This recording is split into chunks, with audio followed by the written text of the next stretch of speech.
I've been working with a lot of companies recently who want to restart their business and get it, in motion, active again. Sometimes it's for a product launch. Sometimes it's like a complete relaunch. So the truth is, it's always customized. It depends on the circumstances. I can't exactly do a video where the answer is, it depends. So what I've done is a few weeks ago, I actually wrote this out and as a newsletter in my Substack.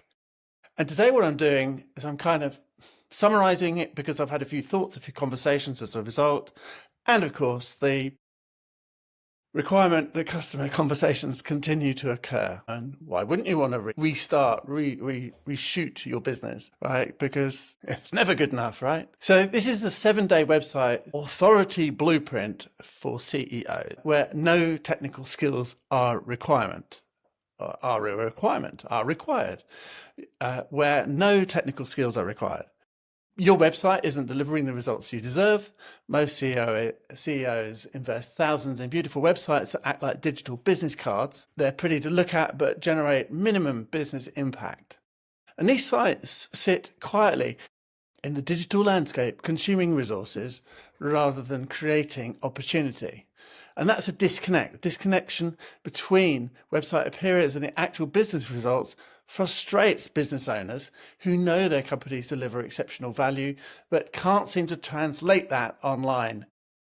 I mean, let's face it, your website should be your hardest working team member on 24/7, not your most expensive digital brochure, which often they end up as. So the main idea is to cover off the reasons why most websites fail to generate revenue. And it's because they're built backwards. Traditional web developers and customers focus on aesthetics and basic functionality, and they create sites that look professional, but lack strategic conversion elements. When you design with visual appeal in mind and not revenue generation, then you're going to end up with a nice looking website, not necessarily a website that generates revenue.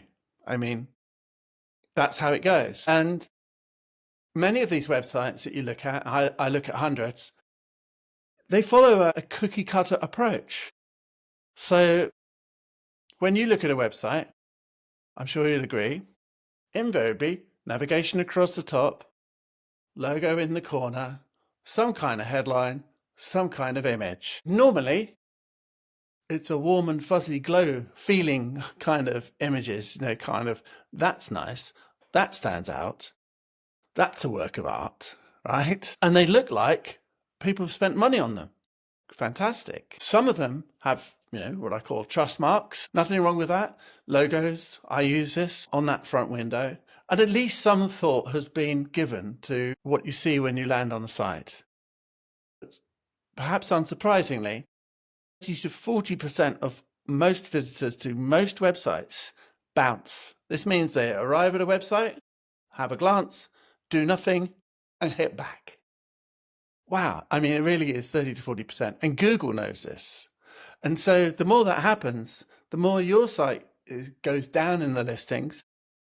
And when Google can deliver a site that people don't bounce back from, they think that, or programmatically think to themselves, aha, we've delivered a result, a good site.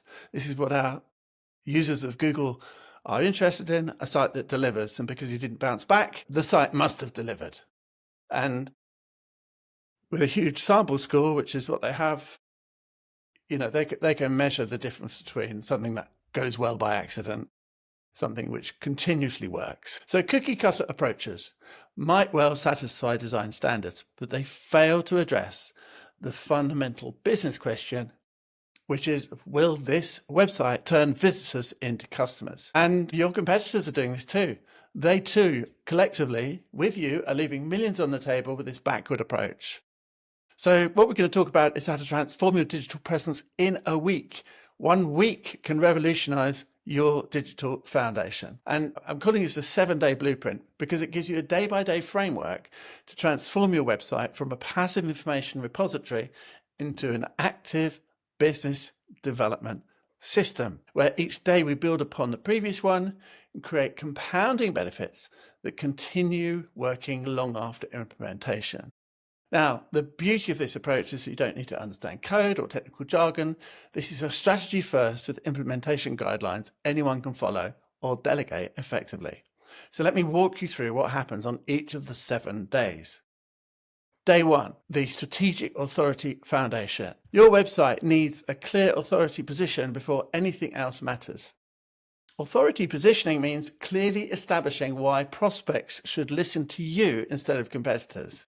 This involves identifying your unique expertise zone, articulating your proven process, and highlighting tangible outcomes that you deliver. When implemented correctly, this foundation creates immediate differentiation that visitors can understand within seconds of landing on your site. Honestly, as I'm sure you'd appreciate, millions of websites fail to do those 3 obvious things. A strong authority foundation makes everything else you do exponentially more effective.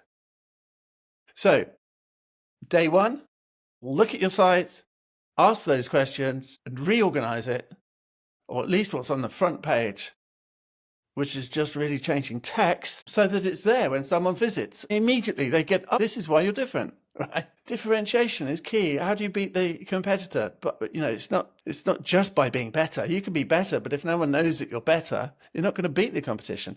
You have to differentiate as well as be better. Okay. So day 2, visitor to lead conversion architecture. As I mentioned before, you have a high bounce rate. You also have a situation where 99% of your website visitors leave without a trace. So those that might spend time on your website, you'll never hear from. You don't know who they are, right? Because most business websites focus exclusively on immediate sales, and they ignore the 95 to 98% of visitors who want what you sell, but they're just not ready to buy today. Your visitor capture strategy involves strategically placing high-value resources throughout your site that address specific pain points in exchange for information, or at least that's what it should be. And this approach builds a valuable database of potential clients who have already expressed an interest in your expertise. Building this architecture creates perpetual business opportunities from visitors that would otherwise disappear forever. Okay, so we share information. We give opportunities for visitors to discover that information. We tell them what can be found.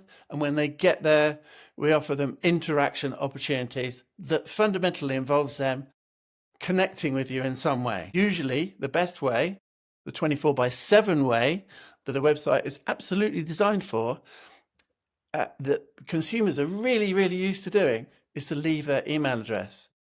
Not just to sign up for a newsletter. That's not very exciting. That's a bit cookie cutter. Hey, we got a newsletter. Oh, fantastic. So I'm going to be bombarded with what? If you can't articulate what your newsletter is about, the purpose of it, why should you expect people to sign up for it? They're not signing up for a newsletter. They're signing up to be informed about a topic of vital interest to them, which is what you do. So you tell them what that topic is. Sign up and get the latest information on how we solve this problem, which is an evolutionary problem that kind of doesn't go away. I mean, you'll know what that is. I can't, it depends, right?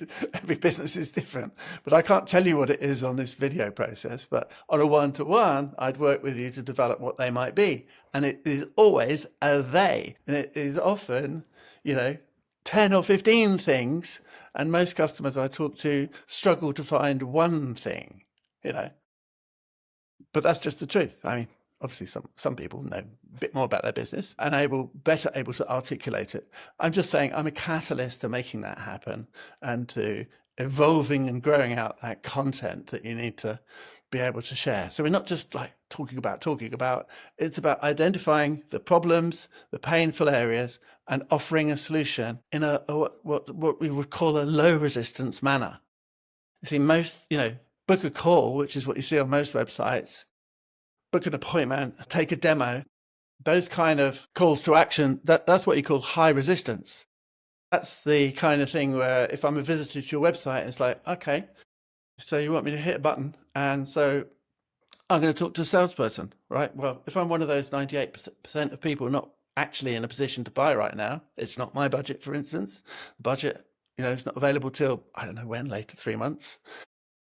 Then I'm wasting my time talking to a salesman and I'm wasting the salesperson's time. Meanwhile, as the website owner, you've got nothing. I know for a fact that your sales will go up dramatically if you can start capturing information for people that are about to be interested to buy, who are looking today because they know within the next quarter or maybe the next quarter that they will be buying. They are some of the best clients to pick up. They know money is coming their way and they know they're going to have a budget for it, and they know that they've got a problem that they've got to solve. And they've come to your site and they realize that you are someone, a potential supplier that could help them with all those things. You can help them spend their money, find a solution, and resolve the issue. This is what they want. Give it to them, right? Okay, so moving on to day 3, smart link ecosystem. So this is about traffic sources, and not all sources deliver equal value. Smart links are strategic placements of your website, where your website URL, where your exact ideal clients already gather. So we can shoot fish in a barrel when we find a barrel full of fish. So where are the barrels, right, which contain your fish? Where does your market hang out? Because if we can put you in the middle of that group of people, of clients that already gather in a place, then it's going to make it a whole lot easier and less blind, more obvious that you are a supplier for them and they are potential customers for you. So this isn't just random odd link building or blindly buying ads on YouTube or Facebook or Google. Most of the ads, if we look at a typical pay-per-click campaign, typically, if you've ever run a campaign, you'll know that out of the 100% that you spend, chances are 2 to 5% of that traffic are the ones that are actually really buying. And what I'm proposing is we work out where that 2 to 5% are, where they congregate on the web. Where do they go? What's their interest? They might not be all of them. If it's a massive market, we might be looking at a tiny sliver, but it's a congregation, nevertheless, of people interested in your topic. Where do they gather? They gather somewhere. Okay, they all have a certain certification. They all hang out in a certain physical place. They all have certain needs. They read certain magazines or subscribe to certain websites. Okay, there are places and we can find them. You can find them. Now, having found them, it means that instead of just trying to get links from everywhere and saying, hey, put a copy of my site, in your directory, we just go to the 2 or 3 or the 5 or 6 specific directories and we say, hey, please put a link to our website or we'll run an ad in that marketplace, whichever it is. But you'll end up spending less time and less money and end up being ideally focused or placed. And it's because you're exclusively focusing on quality, placing your digital presence in front of decision makers, preferably at their moment of highest interest. This targeted approach brings pre-qualified visitors who arrive with context and intent. Smart links deliver high quality visitors who convert at dramatically higher rates because they're pre-qualified. Right? They already have the interest necessary that you would expect from a customer. Niche, niche, niche, right? Niche, niche, niche, depending on where you come from and how you say it. So day 4, value first content strategy. So this is about delivering value up front. What value? I like to call it first step value. If I'm talking to a potential buyer, what is the first step that they would take? So if I was selling shoes, the first step is that person would want to know, possibly already knew, but it is nevertheless the first step, no pun intended, the size of their feet, right? You don't walk into a shoe shop and say, I want a shoe for that. I mean, you might, but I think most people go into a shoe shop and say, I'd like a shoe, size 11, please. man's shoe. You would delineate it in some way. What would the receptionist say, or the greeter? Certainly, sir. Let me take you across to our most popular range. Something like that. It depends on the shops that you go to. But the whole point, what I'm talking about here, is strategic intent. Your content will work very well when it is focused on strategic intent, because without it, you're wasting valuable attention. You're giving the opportunity for the visitor to think to themselves, nope, they haven't got what I want, hit the back button. I mean, look, the propensity of all of us is to hit the back button. This isn't right. I'm on the wrong page. Click. I'll find another one. Go back to Google. Google can help me. So rather than creating random blog posts randomly about your topic, shoes, okay, the value first approach is to map specific content to each stage of your client's decision journey. So, for instance, instead of an article about, trendy shoes, which might be an interesting article if you're interested in trendy shoes, if you work for, art school or something, or you're just generally interested in shoes. Okay, but if I was going to buy shoes, most people I know have websites because they want to sell something. Perhaps a more compelling headline is the first thing you should know before you buy your next pair of shoes. Well, yeah, that's for me. And you're talking to someone who's intent on buying a pair of shoes. Win-win, I call it, right? So what we're doing is we're developing awareness content that addresses pain points, content that showcases your methods, and decision content that validates your expertise and your visitor's intent. So when it's implemented correctly, the strategy naturally guides prospects through their buying journey. And strategic content transforms passive readers into active prospects, moving towards a buying decision. So day 4, you need to just review your content. What is it you're saying? Even the About Us page. It's not about us because we're nice people, we play darts, and we all smile and we go to dinner, celebrate each other's birthdays and have a wonderful Christmas. And we have a social club. No, I mean, you can if you want to, but your visitors who are pressed for time are in the main not interested in how you live your life, as nice as it might be. They kind of pretty much expect, most of us kind of relate to others in our own context, our own expectation levels. Of course you live well, I live well, you live well. Of course you do. That's a natural minimum expectation. So this hairy-fairy stuff it's nice, it's pleasant, but it doesn't necessarily move you forward. And you can let other people be, focus on all that nice stuff. And I'm not saying be not nice, but perhaps put it last. You can, it can still be there, but the first thing you want is to actually nail the intent, right? So go through and review the first thing that you see on each of the pages on your website. Is it nailing the intent? Is the reader landing on a page and expecting to complete something? Are they going to learn something? Now, if it converts and becomes some kind of hazy-wazy, happy fuzziness at the end of it, well, that's all right, because some people will read it all and enjoy it and maybe relate it back to you and say, oh, really nice people, I like the way that you do this. Great. But what is if they first read the first chunk, they'll then come back to, but the reason I'm here is because I really enjoyed that problem that you outlined. That's exactly the problem that I'm facing. And I also know you're nice people. So let's do this. So it's kind of nice people second, deliver on intent first. So day 4, just look at what is happening with your website and with your materials and everything, your conversations and the way you're seen from the street. Are you seen dealing with those issues, those problems, those customer concerns? So day 5, social proof. And yet again, this is something that needs optimizing. Generic testimonials can, really nice people, loved by them, their customer service was superb, would recommend to others. It's nice to read that kind of stuff. It is. Sometimes it is all we get. And I know it's hard to get people to write much more than that. But genuinely, if someone writes a testimonial and you know who they are, and you should do, because they're thanking you for something. And usually when people thank you for something, they make a point of putting it in your hand in some manner. Go back to them and say, well, what was it? What was the thing? What was the trigger? What occurred to you?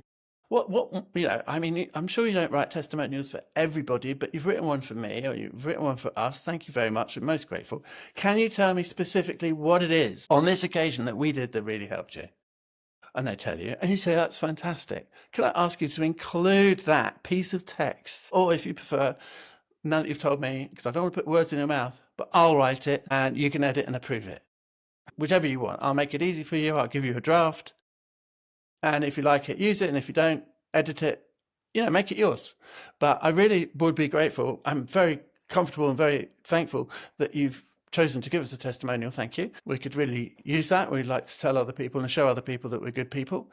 But if you could include just a word or two on that particular issue, that would be so very helpful. So, that really is going the extra mile, which you're already going. I'm really appreciative. So that is strategic social proof. And the whole idea is to position client success stories at exactly the moment when new prospects experience buying hesitation. This means that we want to identify the top 3 to 5 objections in your sales process and create targeted evidence that preemptively addresses each one. Because when this is implemented correctly, the approach removes psychological barriers that typically stall purchasing decisions. Optimized social proof overcomes hesitation where traditional sales approaches fail. So day 6, moving swiftly on, the premium positioning framework. So commodity positioning, and this is a great hobby horse of mine, creates price sensitivity and profit compression. And this tends to occur when we price at the same price as everyone else. Whereas the premium positioning framework establishes your offer as a high value, distinct category rather than a comparable option. Sometimes the only difference between one product and another is the price. And you might say, well, how can we do that? And the answer is, well, it's easy. You change the number, right? And from there, you might decide you want to justify it, and you may be able to reframe what you deliver around outcomes rather than features, right? So instead of talking about weight, size, speed, talk more about the outcome, the success that's achieved. And now you're contrasting your approach with conventional alternatives.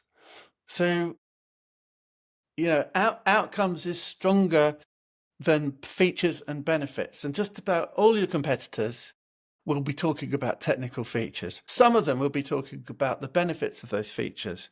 Almost none will be talking about outcomes. Instead of a race to the bottom, which most commodity markets experience, ending up with an inevitable crash, you end up with a stable, profitable business where you can actually afford, I like the phrase, to service your customer base. Because if the customer base doesn't pay for it, you can't provide it. And if you're not providing it, then the customer perception is that you're a poor supplier. But they also won't buy from a rubbish supplier. So which is it? Where's the balance?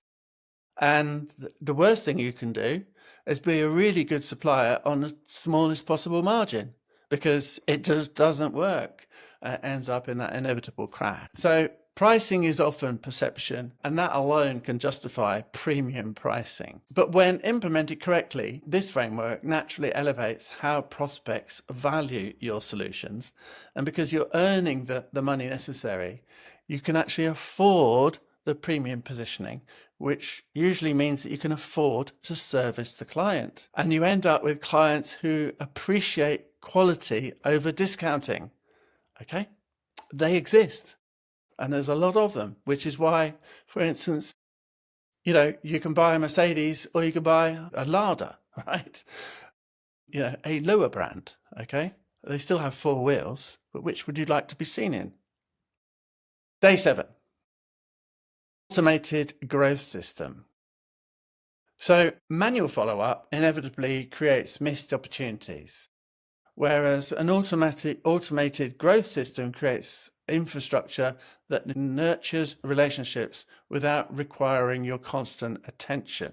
So when you can build this in, you end up with more consistent results, less waste. Now, it involves mapping relationship development sequences, establishing trigger-based communication, and creating escalation paths for high potential prospects. When implemented correctly, it's a system that ensures no interested prospect falls through the cracks. Automation creates consistency and scalability that manual processes can never achieve. So, I would suggest your website transformation should start today. Implementing this 7-day authority blueprint creates compounding benefits that extend far beyond mere website improvements. In fact, the 7-day period may take longer than 7 days to implement it, but it only takes 7 days for the analysis to occur, and on each day you will identify quick wins. And you decide whether you want to take it further if there are bigger areas of work that needs to be done. But by giving each a day, you're covering off all of these bases quite quickly.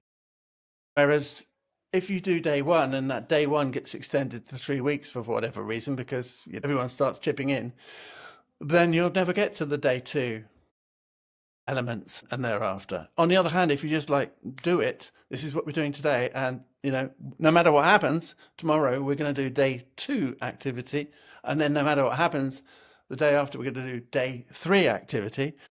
Each day you will find a quick win, some winning action, or you'll find that you're doing it so well that you can take it to the next step. You can amplify it or expand it, just do more of what you know you're doing well. Okay, so it's not necessarily about fixing failure. It is about a continuous improvement process. And I don't think you could ever be finished, because things are always changing, always evolving. Customers change, technology changes, your product range changes, feedback changes, those testimonials highlight things that you perhaps didn't expect.